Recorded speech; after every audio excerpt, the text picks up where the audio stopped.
Coming into your YouTube airwaves, it's Vaughn, the Stat Man, and welcome to the Stat Room. Woo! And welcome to the Stat Room. All right, ladies and gentlemen. So before I get into this video, guys, let me introduce myself. Guys, I am Vaughn the Stat Man. You can follow me on Twitter at Vaughn the Stat Man. And guys, check out the website, vaughnthestatman.com. All right, ladies and gentlemen, so before I get into this video, guys, let me just give you a quick disclaimer. This is the last day of the NBA playoffs, and a lot of teams still have something to fight for. Some teams are going to do the most amazing trying to lose job. I call it the amazing tank job on the planet. They're going to try to lose so they can secure their place for the NBA draft. But then teams that have something to play for. Some teams, they will know their fate when the earlier games play. So some teams, they might see, okay, the earlier team that we were waiting on to win, if they win, then we don't go and we don't have a chance to move up. So those teams will probably rest their players, but the teams say, okay, this team lost earlier. Now we can be the third seed or the fourth seed. So those are the things you need to research before you do your lineup today. So let's get right into it, guys. So we got Doncic at Minnesota. It's a great matchup. Minnesota has already been knocked out of the playoffs. They have nothing to play for. Dallas might have something to play for. But my favorite play on this whole slate, guys, is going to be Damian Lillard. I'm going to give you Lillard because he has the most to play for. If Portland lose to Denver, they will be the number 7 seed if the Lakers win, because Portland and Lakers have the identical records. Portland can just end all of the speculation by just beating Denver. Denver really don't have a lot to play for because they're pretty much going to be the 3 or the 4 seed.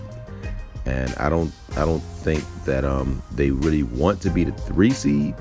So I think that they should lose, because if you do win this game, you can possibly meet the Lakers, in the first round. So I don't really think that you would want to meet, like if you go down to the 3 seed, if you go to the 4 seed, you'll play the 5. But if you play the 3, you're gonna play the 6. So that means that they can have a rematch with this same team, which is a team that I think that they match up well with. So Denver should probably want to tank. Urban will probably play because I don't see Harden or Durant playing. And they're waiting to see what happens with Milwaukee. Well, Milwaukee plays after them. So Brooklyn would want to win, because if they win, they get the number 2 seed. And I can see Kyrie Irving playing. I really see him playing. And I see him playing. They probably have this game won. Cleveland has nothing to play for. But if Durant and Harden don't play, then Cleveland is going to give them a fight. Young, he has to win too against Houston. And Houston has already, showed the league how to lose and how to lose efficiently. They lost 26 out of their last 27 games. So Houston has absolutely nothing to play for. They secured the number 1 seed in the draft. So they don't have anything to play for. But I think Houston's going to fight because, hey, they can't do any worse, and they got some players on there that can score. Right is too expensive, guys. I like Sacramento to upset Utah. That's my upset of the day. They've been fighting hard, but Wright, he was the player that you wanted to play when he was 6,000, but at 8,000, he's too expensive. Holiday, they do need to beat Chicago only if Brooklyn loses. If Brooklyn lose, then they'll have something to fight for. But if they don't, I don't expect Holiday to play. Simmons probably won't play. They've already secured the number 1 seed. Conley, he's going to play limited minutes because Utah and Phoenix are fighting for the number 1 seed. But if Phoenix wins earlier, then Utah will be locked into the number 2 seed. And if that's the case, Conley will not play. Clarkson will probably play a lot of minutes. Ball has already been ruled out. Garland only played like 10 minutes in the last game. Yeah, he played 11 minutes, but he'll play more minutes in this game. So if he plays, and he'll play more minutes, because he's a young guy that Cleveland definitely wants to look at.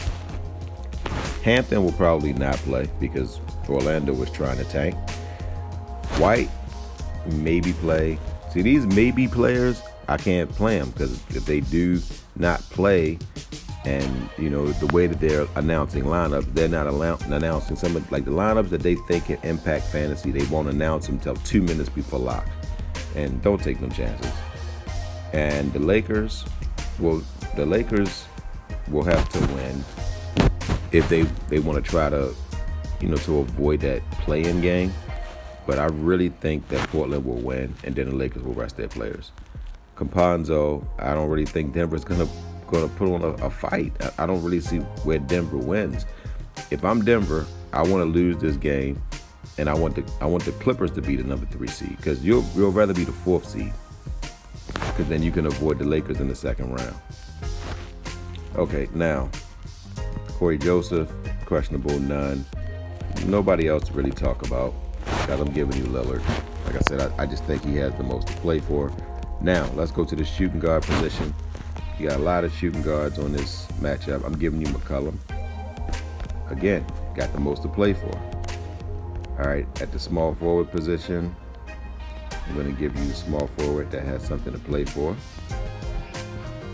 This is a play, guys, because I believe the Lakers will rest their starters. I'm giving you Kuzma. I'll say the Lakers rest their starters because Denver is going to lose to Portland. So the Lakers are going to rest their starters.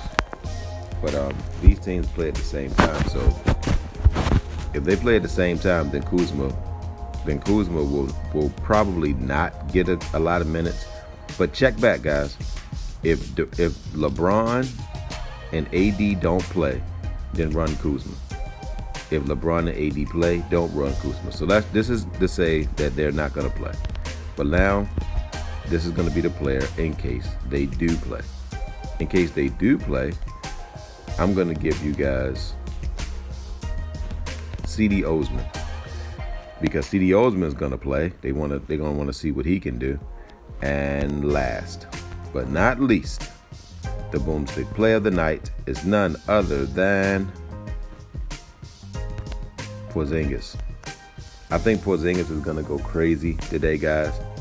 And I think they want to get him in shape for the playoffs, get him more acclimated to what they're doing, because he missed a few games and he's only played like 2 games. So to get his win under him and get him confident. So I think he's going to put up about 40 points by the end of the third quarter. All right, so that's it, guys. Porzingis, Osman, McCollum, and Lillard. All right, guys, so that's it, guys. I am on to break down the rest of the day.